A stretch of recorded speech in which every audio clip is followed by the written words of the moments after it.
عمران خان صاحب جو ہیں ان کی ناراضگی جو ہے علی امین گنڈاپور پر وہ ایک طرح سے اس فیصلے میں عیاں ہوتی ہے. یہ فیصلہ ظاہر ہے اسی وجہ سے، اور پھر دوسری جانب جنید اکبر کو فیلڈ میں لے کر کے آنا، عالیہ حمزہ کو لے کر کے آنا، اور بہت سارے ایسے لوگ ہیں جنہوں نے 9 مئی میں بہت زیادہ قربانیاں دی تھیں، مارے کھائیں تھیں 9 مئی کے بعد، اور جو کچھ بھی ان کے ساتھ ہوتا رہا. جبکہ 26 نومبر کا جو دھرنا تھا اس میں جو علی امین گنڈاپور کا کردار تھا، اس کے بعد پھر حالات جو ہیں بالکل واضح ہو گئے تھے. تو خان صاحب نے اب اپنے جو لوگ ہیں ان کو فیلڈ میں اتارا ہے. بہرحال اب علی امین گنڈاپور صاحب جو ہیں، اب پاکستان تحریک انصاف کی جو لیڈرشپ ہے اس کے پاس بھی اس سوال کا جواب نہیں ہے کہ علی امین گنڈاپور جو ہے وہ پاکستان تحریک انصاف کے ساتھ اور عمران خان کے ساتھ سنسیئر ہے یا نہیں ہے. اس سوال کا جواب جو ہے اب وہ پاکستان تحریک انصاف کی لیڈرشپ بھی نہیں دے پا رہی ہے، کیونکہ علی امین گنڈاپور کا جو رول ہے وہ آپ کے سامنے ہے. تو یہ تمام تر صورتحال میں اب جہاں پر میں بات کر رہی تھی طاقتور حلقوں کا، تو طاقتور حلقے جو ہیں وہ اپنی ناراضگی کا اب کھل کر کے اظہار کرنے لگ گئے ہیں. کچھ فیصل وابڈہ جیسے مہرے ہوتے ہیں جن کو کہ رکھا گیا ہوتا ہے، اور ان کو بوقت ضرورت پھر ان سے جو پیغام رسانی ہوتی ہے، ان سے جو بات ہوتی ہے وہ عوام تک نہ صرف پہنچائی جاتی ہے بلکہ عمران خان صاحب کو انڈائریکٹلی ایک میسج بھی دے دیا جاتا ہے کہ بھائی ہم چاہتے کیا ہیں. اب اس چیز کا جواب جو ہے وہ اس طرح سے ہے کہ طاقتور حلقوں کے ساتھ علی امین گنڈاپور صاحب کے بھی رابطے میں ہونے کا ایک طرف انکشاف کیا جاتا ہے پاکستان تحریک انصاف کی نہ صرف لیڈرشپ کی طرف سے بلکہ ان کی اہلیہ تو کرتی تھیں، بشا بی بی تو کرتی تھیں، ہمیشہ ان کی جانب سے کہا جاتا تھا. پھر ریحام جو ہے علیمہ خان صاحبہ جو ہیں ان کی جانب سے بھی اب اس چیز پر کافی زیادہ تشویش کا اظہار کیا جا رہا ہے. اچھا جی، پھر ناظرین گرامی، ناراضگی کا اظہار طاقتور حلقے جو ہیں، فیلڈ مارشل جو ہیں عاصم منیر صاحب، ان کی جانب سے کھل کر ہونے لگا ہے، اور بوقت ضرورت تو میسیجز پہنچتے ہیں. لیکن اب عمران خان کے لیے ایک کڑا وقت جو ہے وہ شروع ہونے جا رہا ہے. یہ کڑا وقت جو ہے اس طرح سے شروع ہونے جا رہا ہے کہ اب وہ لوگ جو کہتے تھے کہ عمران خان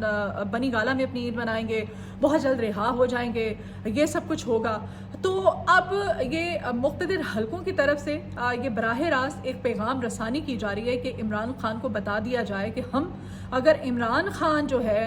وہ کوئی لچک نہیں دکھا رہا ہے تو ہم بھی کوئی نرم گوشہ جو ہے اپنے عمران خان کے لیے وہ نہیں رکھتے ہیں، ہمارے دل میں بھی کوئی جگہ نہیں ہے. بہرحال عمران خان صاحب جو ہیں انہوں نے بھی پھر جو ہے بھری عدالت کے اندر انہوں نے جج صاحب کے سامنے انہوں نے جج کو کہا کہ جج صاحب آپ میرا یہ جو پیغام ہے فیلڈ مارشل صاحب کو جا کر کے دے دیں، ان کو جا کر کے بتا دیں کہ اگر انہوں نے قسم کھائی ہوئی ہے تو پھر میں نے بھی اللہ کے ساتھ یہ عہد کیا ہوا ہے کہ میں یزید کے ہاتھوں بیعت نہیں کروں گا. یہ بہت بڑی بات ہے. یہ جو عمران خان کا جو بھری عدالت کے اندر جج کے سامنے یہ جو سٹیٹمنٹ ہے کہ میرا جا کے اس کو پیغام دے دیں ان کو، یہ اب بتا رہا ہے کہ اب مشکلات جو ہیں وہ بڑھنے جا رہی ہیں، اور مشکلات جو ہیں وہ بڑھیں گی عمران خان کے حوالے سے، پاکستان تحریک انصاف کے حوالے سے. اور اسی وجہ سے عمران خان نے تمام تر حالات کو بھانپتے ہوئے اور ایک یہ جو سوال ہے پاکستان تحریک انصاف کے کارکنان کی جانب سے بھی اٹھایا جا رہا ہے کہ علی امین گنڈاپور جو ہے وہ اسٹیبلشمنٹ کے ساتھ رابطے میں ہے، یہ شک ظاہر کیا جا رہا ہے. اسی شک کی بنا پر اب علی امین گنڈاپور صاحب کو، بیرسٹر گوہر صاحب کو تھوڑا سا سائڈ لائن کیا گیا ہے، اور ایک نئی جو لیڈرشپ ہے وہ گراؤنڈ میں اتاری گئی ہے. ان کو اب فیلڈ میں عمران خان نے خود اتارا ہے، اور ان کو اب نئی جو ہے وہ ذمہ داریاں سونپی جا رہی ہیں. جبکہ جس تحریک کا کہا جا رہا تھا وہ تحریک اب عمران خان خود لیڈ کریں گے، کیونکہ ان کو لگ رہا ہے کہ ان کے جیل کے اندر ہوتے ہوئے باہر ان کی بہن ہے، تو ان کو آپ دیکھیں جیسے عالیہ حمزہ کے وارنٹ گرفتاری جاری کر دیے گئے تھے،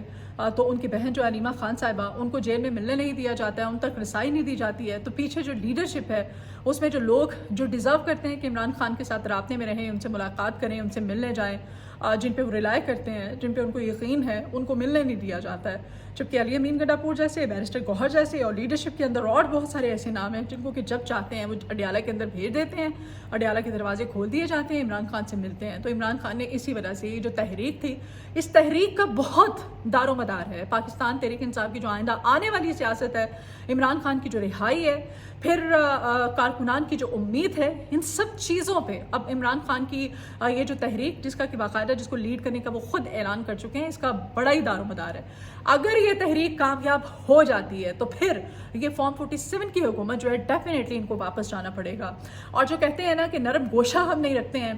وہ بھی پھر کچھ نرمی کا مظاہرہ کریں گے، کیونکہ اور تو ان کو ایسے موجودہ حالات میں کچھ اور کوئی آپشن ان کے پاس نہیں ہے، آپشن صرف ایک ہی ہے ان کے پاس۔ بہرحال اب ایسی صورتحال میں عمران خان صاحب نے اپنی ایک نئی جو لیڈرشپ جس کو میدان میں اتارا ہے، جیسے سالار کاکڑ صاحب ہیں، جنید ہیں، جیسے عالیہ حمزہ ہیں، عمر ایوب صاحب ہیں، تو ان کو ٹاسک دیا جانا، علیمہ خان صاحبہ کو فرنٹ فٹ پہ لے کے آنا، ان کو کچھ اہم ذمہ داریاں دینا، تو حالات کی بخوبی عکاسی کر رہے ہیں۔ تو یہ تھی تمام تر سیاسی صورتحال ملک میں کیا ہو رہا ہے۔ ولاگ سے اجازت دیجیے، آپ سے ریکویسٹ ہے کہ میرے چینل کو سبسکرائب کیجیے، اگر آپ کو میری ویڈیو پسند آئے تو اس کو شیئر بھی کیجیے گا، اور اپنا فیڈ بیک ضرور دیا کیجیے، اپنی دعاؤں میں مجھے یاد رکھیے گا، اپنا بہت خیال رکھیے، اللہ حافظ۔